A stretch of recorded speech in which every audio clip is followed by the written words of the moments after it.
I'm James from GameFront, and welcome to Hot Off the Press Start, the weekly show that rounds up all the latest gaming news and delivers it quicker than the Bonanza brothers escaping a bank heist in their trusty blimp. The Entertainment Software Association, the organization behind E3, have found themselves caught up in the middle of a major data protection scandal, as contact details for press and journalists from several previous shows, including the 2019 event, were found to have been accidentally leaked. The spreadsheet containing the press contact details intended for the game publishers was accidentally made available to the general public via a link on the official E3 website. Oops to the dupes. Since that discovery, it was found that similar mistakes were made back in 2004, 2006, and 2016, with details from these events found on archive.org. The ESA has now taken down the affected pages, as well as made efforts to remove the data from archive.org and other sources. Unfortunately, it would now seem that E3 2020 is even less likely than ever, as the ESA finds itself facing major class action lawsuits from several publishers and YouTube personalities over the breach.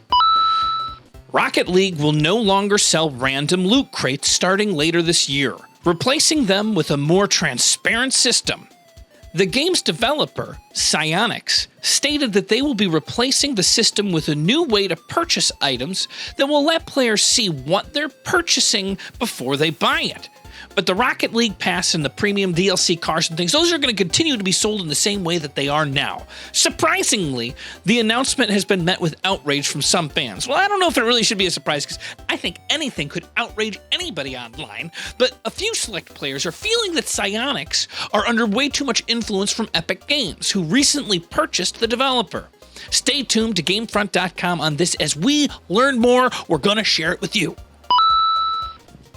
It appears that Capcom is recruiting testers for a new Resident Evil game that's currently in development. The company has invited a select group of fans to test the mystery title next month, according to an email sent to a group of Resident Evil ambassadors. Now, that's a fan program that's exclusive to Japan. Given that there's been no official announcements or press releases yet, I personally doubt it's going to be Resident Evil 8, but you never know. Capcom has stated, however, that they are interested in developing more remakes of previous games from the series, and this would be my bet. But until the testing happens, we won't know for sure. We'll be sure to bring you any further developing information that we get as soon as we learn it. A police investigation has been launched into multiple threats made against Twitch's San Francisco headquarters this past week. According to Business Insider, several employees on social media reported that an unknown individual had threatened a shooting at the building, and a company representative stated that they were working directly with law enforcement agencies to investigate the situation, the threat. Now, while the San Francisco Police Department has stated that they don't believe the threat to be an active one, they are continuing to investigate the situation.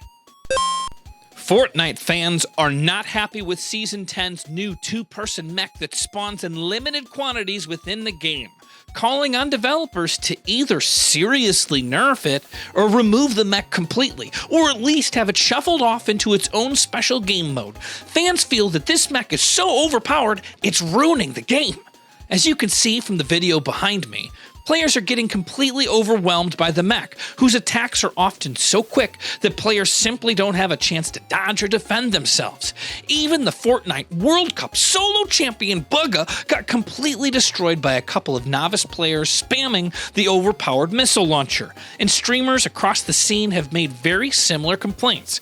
As of this recording, Epic Games has stayed quiet on the whole affair. It seems difficult to imagine that they can change the rules of the season midway through, but hopefully they do listen to feedback and siphon this off into its own game mode. If not right away, then at least for the next season. And that's this week's gaming news. As always, let us know your thoughts down below. And if you did like it, why don't you click the like button, and then share it and subscribe and click the bell icon to stay notified of new GameFront videos.